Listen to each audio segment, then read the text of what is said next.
Everyone, welcome to this month's webinar from Engaging Networks. Very excited to have you here. I'll just be doing a brief bit of housekeeping items, and then we will jump into the webinar with Elise. If you have any questions, you can go ahead and post those in the Q&A. So there's a down at the bottom of the Zoom screen, there's a Q&A button. Put them there. It's a lot easier for us to track them. If you have any other issues or want to make any comments, feel free to have the webinar chat. I'll be monitoring both of those things. Unlike a lot of our other webinars where we have a tech support person or myself actually answering questions in the chat in the Q&A, that might be beyond us today. So I'll be feeding those questions to Elise when we take some breaks during this webinar. It's my pleasure today to introduce Elise Walnut. Elise is a senior marketing and tech leader with more than 16 years of experience driving results at the intersection of revenue, advocacy, brand, and policy objectives. She's held leadership roles for some of the largest nonprofit brands in the world, including a bunch of Engaging Networks clients like Amnesty International, the Nature Conservancy, and the World Food Program. She's recently launched Agility Labs Consulting to help nonprofits understand and adjust for the impact that audience demand for privacy is having on mission reach and donor acquisition strategy. Elise specializes in assessing internal solutions portfolios, including current state approach to financial projections, content strategy, tech stack integration, media investments, and user experience design.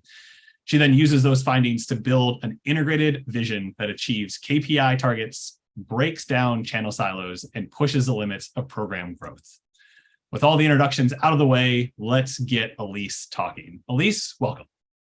Thank you, Ben. I'm excited to be with you all today. Like Ben said, I've been an Engaging Networks client myself many times. I moved to DC in 2014, and we worked together when I was at Amnesty International. So I associate Engaging Networks with my entire DC journey. So we're going to talk today about the future of attribution and some of the things that you need to do to future-proof how you measure ROI, especially in the light of data privacy changes. So we're going to walk through how we got to the place we're at now, both in terms of legislation, which you may or may not know much about, and the big tech response to data privacy demand. How that impacts your data tracking, and then steps to address change. And then we'll leave some time at the end for audience Q&A. So I will skip through this slide since Ben already did such a great introduction, and really jump into the how we got to the place we are today. So data privacy has become a really big concern for consumers, which you're probably aware of in your personal life. We see so many requests to track our information. Maybe we weren't aware that that was happening automatically previously, but now we are seeing that it is an option to decline that tracking, which is the result of audience demand for more privacy and less information being shared externally. So we're seeing that regulatory bodies, legislation is shifting as a result of this demand. And because of this, tech giants like Google and Apple and the rest are having to make changes that also reflect this desire. So some of the background here that's important to understand is that 72% of people are saying that they feel like everything they do online is tracked, and 81% of that group doesn't like that. So what we're seeing is that brands like Apple are trying to get ahead of this in a meaningful way that actually helps their brand. You'll see some Apple commercials that say, that they made these big iOS changes that protect you and really set a standard for how they're going to respect your wishes. So that big change in 2021 was what really started some of the impact that we're seeing in the big tech space. And that was when Apple rolled out their iOS update, which forced app developers to have to ask consumers for permission to track them. And it also limited what information was automatically shared. So on the marketing end, what you're seeing is that that's the reason your email open rates are no longer very reliable. They look bloated oftentimes. It's because of that iOS update. And what also happened is that Facebook saw a really large decline in their audience reach capabilities because 94% of people using their mobile devices on Apple said that they didn't want to be tracked. So Facebook is so reliant on that mobile traffic that having that data information really cut off reach. So from your end, you might have seen that cost to acquire new donors via Facebook really skyrocketed in the last year. You're seeing that reach is suffering, and you might be wondering what's happening. So all of this is tied together into privacy, which isn't automatically understood. So one of the big things to understand moving forward is that Facebook is just really the first to get hit by this change, but there will be other platforms that are impacted as legislation rolls out and more consumer demand comes up. So the next thing that's going to be happening is Google Chrome is set to eliminate what's called third-party cookies in 2024. So this is the piece of code that powers our ability to track consumers. So there are two types of cookies. On this slide, we're talking about first-party cookies, and these are cookies that live on your website and that allow you to customize a person's experience. So these are cookies that get propped up when a person logs into your site. You can track their behaviors. They, use a chat bot so you can track their activity. And really the thing to know about first-party cookies is that it's only relevant on your own site. And by comparison, third-party cookies are the piece of code that follow you around the internet. So on multiple domains, you are being tracked and that information is being served back to the owner of that cookie. So in this example, the Nature Conservancy is targeting me on my Gmail because I visited their website. So the thing to know about third-party cookies is that they're considered less consented because people aren't always aware that they exist.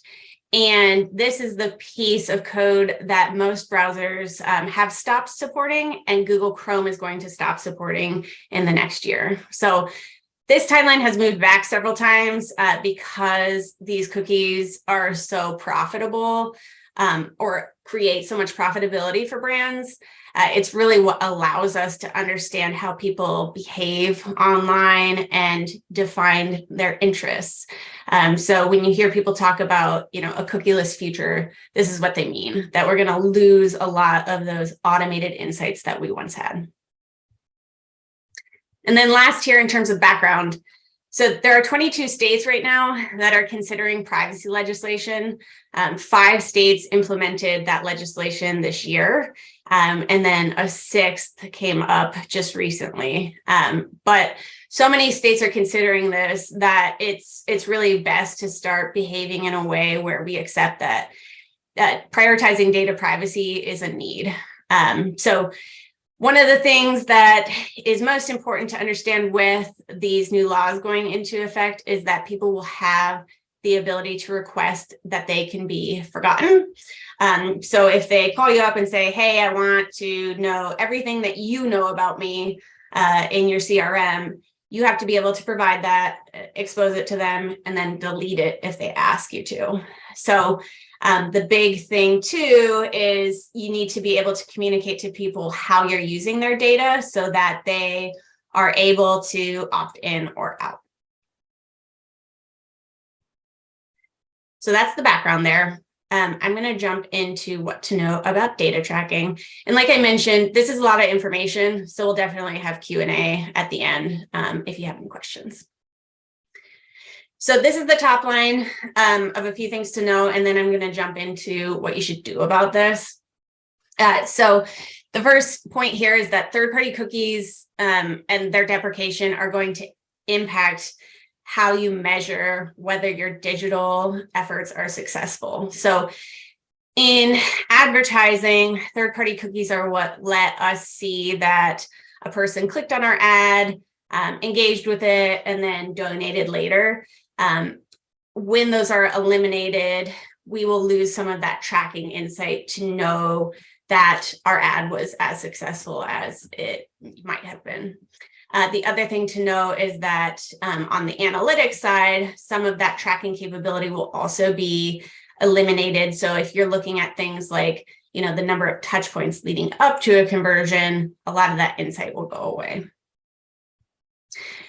Which is the next slide here. So in Google right now, you can see some of the assisted conversion touch points that lead up to a conversion. But with the elimination of third-party cookies, we're going to be moving more toward having our donation forms and in website pages as the most reliable source of tracking. Ad targeting and lookalike modeling is going to be a lot less precise. Like I mentioned, with that iOS change, Facebook lost its ability to model audiences because they can't see as much information about how people are using the web. So you're going to need to estimate that impact and make sure that you're communicating upward about how costs are going to change based on that targeting being a lot less precise. So where we used to be able to say, hey, here's an email list of my audience, Facebook, go, do your work and find the people who look and behave like them. It's a lot harder to do that. And we need to rely on tactics like audience grouping and things that are much less refined. And then the last point here on background is that we're going to see a lot of options such as Google's privacy sandbox crop up.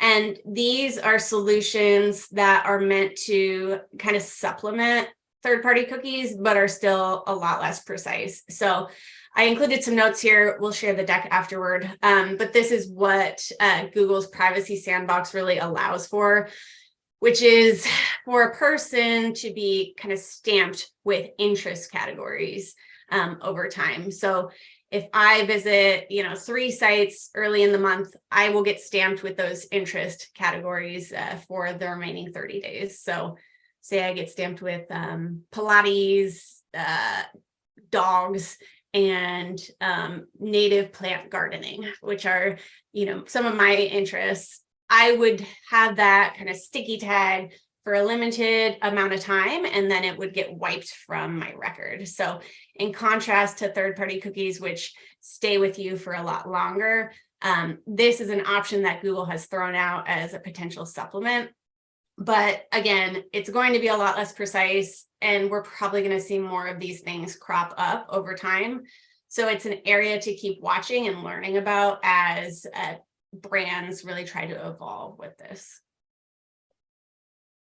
So there are a few things that you can do to get ahead of this.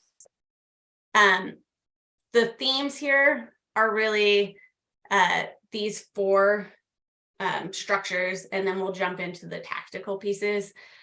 So the first is in terms of how you're thinking about tracking your efforts and attribution. Stop worrying about things being perfect right now and really get your team on board with prioritizing infrastructure and learning, because putting those pieces into place right now will get you some baseline information that will help inform how you move forward. So the first thing here is taking stock. If you didn't have third-party cookies right now to support your efforts, understanding how you would make decisions differently and documenting that information is a really great first step so that you can start to think about what you've learned and use that information to diversify your investments. Second is really the name of the game is going to be bringing on first-party data. So this is information that a person raises their hand and gives you firsthand and says, hey, I signed this petition on your website, and yes, I also want to opt into your email communication. The more information that you have from people directly that lives on your file, the better you'll be set up to not be so beholden to external tracking. Third here is building audience trust. Right now we have a window where we can be ahead of the game and really embrace respecting how people want their data to be used and not to be used. And really leaning into that as a brand could do a lot of service to you externally. And last is breaking down silos. So I think as marketers and fundraisers sometimes think of a lot of these problems as ITs or finances to worry about, or legals, but we really need to be able to sit at the table when it comes to updating things like our privacy policy and our infrastructure so that we know what's to come.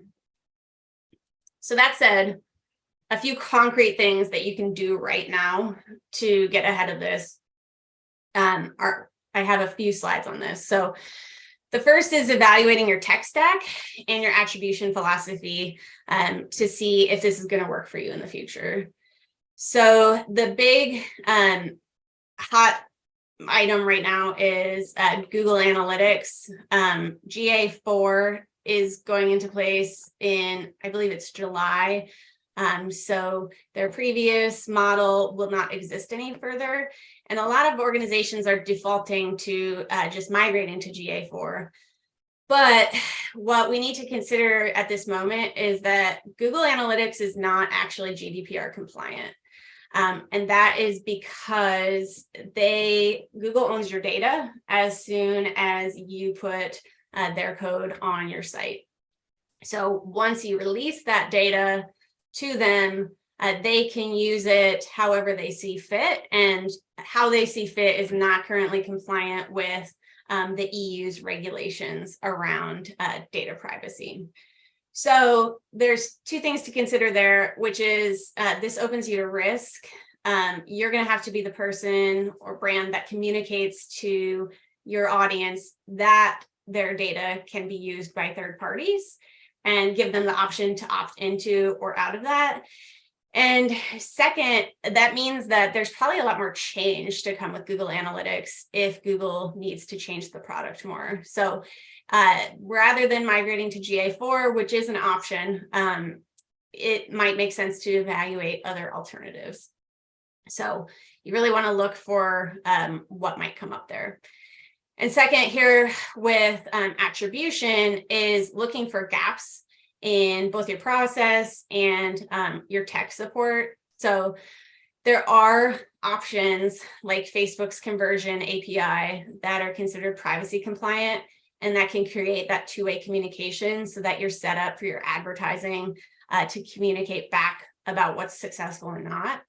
And the good thing about these APIs is that they allow you to manually select which fields you want these third parties like Facebook to have access to. So if your privacy policy reflects to your audience that you're only going to release first name and email address to third parties, you can make sure that that is the only information that gets fed externally. By comparison, third-party cookies feed a lot more of that information externally, and that's one of the reasons they're being eliminated. And then the last thing here is looking at your CRM and making sure that it can support headroom growth as you adjust for first-party data acquisition. So you might want to talk to Ben here about what your current cap is, and see, if you're going to invest a lot in lead gen, do you have enough room? Do you need to maybe think about budgeting for that count to go up? So thinking through these pieces now will help you a lot later. So this slide is for your reference. Like I said, we'll share the deck, but the point here is the same, that Google Analytics is free right now, but as we start to invest in understanding risk, it may not be free. And when you start to consider the costs of that exposure and having to make sure that you're communicating to audiences how their data is used. So there are other options. I included a sample of Matomo here, but there are several that are already GDPR compliant. and that are pretty easy to import historical data into, so that you're ready to go in the future. And also you own all of your data when you use these tools. So that to me is a pro that outweighs a lot of things when it comes to investment, because you're protected and you also gain those insights to learn from.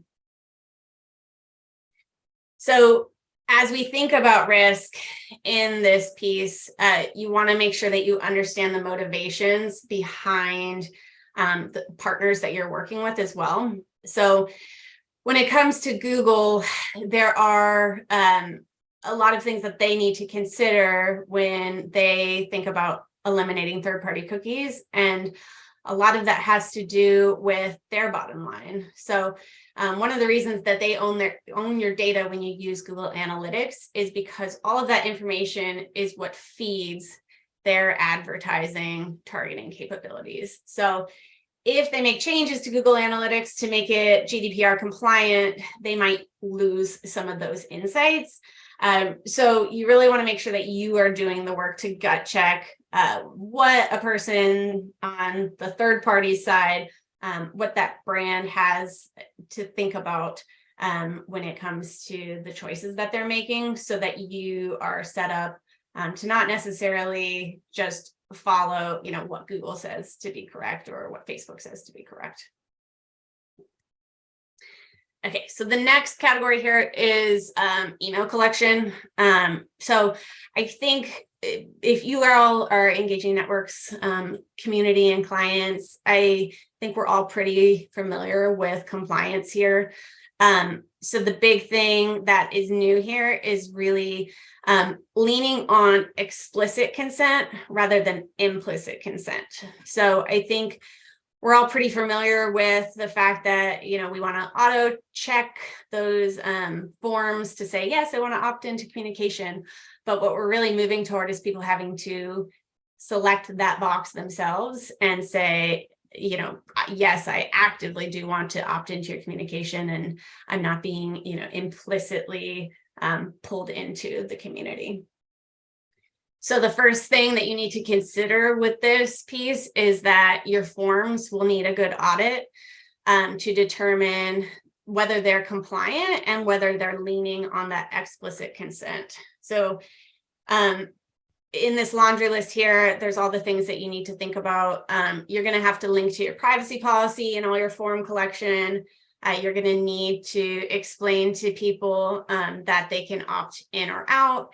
And you need to make unsubscribing easy. So you want to make sure that you are following these best practices so that you are creating a consented email list, because that's really going to help you in the future.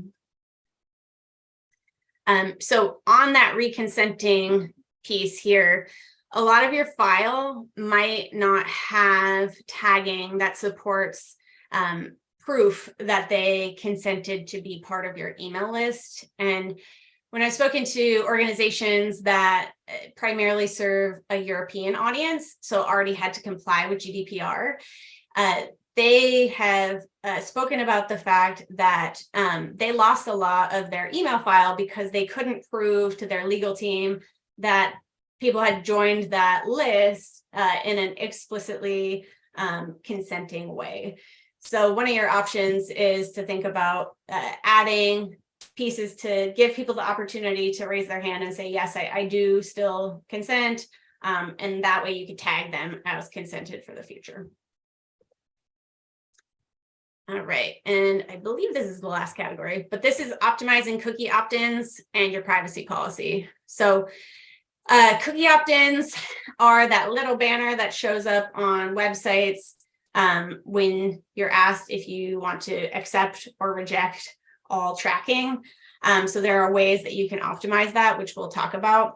But it's a good idea to start getting that into place now, even though it's not technically required in the US yet, because you can start to get some expectations around how much data you might lose if people opt out. And the second thing here is ensuring that your marketing efforts are reflected in privacy policies.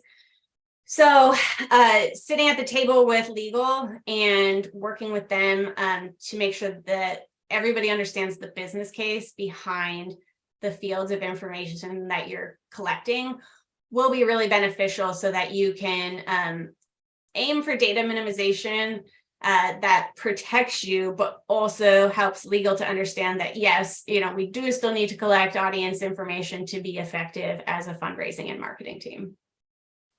And then the last thing here is keeping a close eye on the privacy policies of your third-party vendors. Like I mentioned with Google and Facebook, anybody that you're working with for list acquisition and for any pieces that are going to bring audiences onto your file, you need to understand how those vendors are getting those people and that they're doing it in a consented way that's not going to set you up for more risk. So this is the cookie opt-in banners. There are ways to optimize these so that they help you to not just give people the option to accept or reject, but you're also still communicating everything that you need to. So a lot of banners at this point will say accept or customize your cookies, and that's a good way to make sure that you retain data over time. The thing to know about these cookie opt-in banners is that they have to be presented at the time of data collection. So they have to, show up on your homepage as soon as a person gets there, and you can't implement things like cookie walls. So this is not a thing where we can say, hey, join our email list to get this lead gen product. It's actually considered illegal to say that a person has to opt into tracking to be able to use your site. So we see entities like Facebook getting sued by the EU right now because they say exactly that you can opt into being tracked or just not use Facebook at all. And the EU found that to be illegal. So we're going to see a lot of these things crop up and learn more over time. But these are a few options that you can set up now so that you are learning as you go rather than waiting to see what happens. And that is the end of my slideshow. So I think we can open it up for questions. Great. So I know one question that I had, because this is something that I'm kind of starting to explore, is what is the difference between zero-party data and first-party data? So zero-party data is the information that a person, fills out on a form. And then first-party data is the larger information that you have on your file. So you have first-party data from people using your site in a logged-in state, like I mentioned. So it's sort of automated, and it's not given to a person by them, typing in a field and saying, yes, take this. But it is considered consented because they presumably read your privacy policy and opted into it. So first-party data is a little more scalable. Got it. Excellent. So I had a question here from Pete Ward. Any experience on app conversion tracking from ad campaigns? We're already finding this is getting harder to measure. Yes. Yes, it is going to be harder. And I think that's really the takeaway point from all of this, is that tracking is going to be harder, and we're going to have to start thinking more creatively rather than having the assistance of all these third-party algorithms and cookies to help us. So we need to account for that in our budgeting processes, and also really look at your file and see what's performing and what's not and why that might be, so that you can make better contextual decisions. So in my opinion, we're going to be going more toward a lot of contextual advertising. So if you were running paid search back in 2010, like I was, Google at that time had the contextual option where you could show a photo or whatever else and then be showed on their display network versus the straight up Google search ads. So I think there's going to be a lot more of that targeting by buckets and the sale of audience bundles, potentially from companies like Disney and other big entities that collect a lot of information at scale. Great. Another question here. So so you've obviously worked with, organizations that have they've had a global footprint and a global audience. And so what are your feelings here on UK versus US versus Canada versus Europe markets and kind of what you're targeting here? In terms of compliance, Mm-hmm. I'm guessing. So my advice is, if you can frame up your marketing efforts so that they're compliant with GDPR in the EU, that's the most aggressive right now. So if you're compliant with that, you're probably going to be compliant with everything else that crops up. Most of the states have modeled based on GDPR and the tenets there. So that right to be forgotten, that right to opt out, all of those big pieces within GDPR will likely be what the rest of the world aims for. There's conversation right now in terms of, there's a pending federal bill in the US around this that has good bipartisan support, but it's still remains to be seen whether states will be able to customize it for their needs or whether it's going to be a universal. But regardless, even California, which has the most aggressive, is still very similar to GDPR.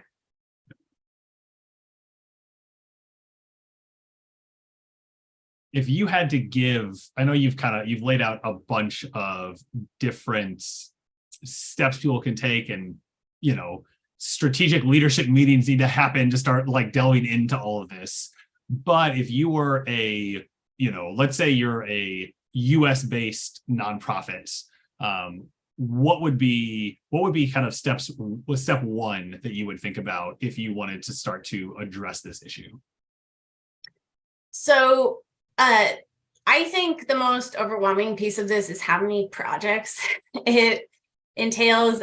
So that's actually part of the reason I got into this work, was to help nonprofits start to address all the things that need to be laid out. So I run workshops that I can support you in this area, but if you were going to think about it internally, I would just start to map out all of the components that are going to be impacted by these changes, so that you can kind of get your house in order about where you need to involve legal, IT, fundraising and marketing, depending on how you're sorted there. But really, you're going to need a lot of inputs from across your organization. So starting to open up those conversations early is where I would start. Excellent. Well, at least we have gotten through the questions that were presented. Was there anything else that you wanted to tag on here at the end as we wrap up in the next 2 or 3 minutes? So the only thing I put in here is I'm happy to answer any questions that come up subsequently. My email address is here. My site is agilitylab.io. And like I said, I know this is a lot of information and we're not behind yet. So right now we have a window for people to start thinking about these things rather than waiting. So I would try to do that if you can. Elise, I wanted to say thank you so much and congratulations on starting your new thing. We're really excited to see how it all shapes up. And thank you to everyone that attended today. And I hope you got something out of it. Have a great rest of your week. Talk to you later. Bye. Thanks all.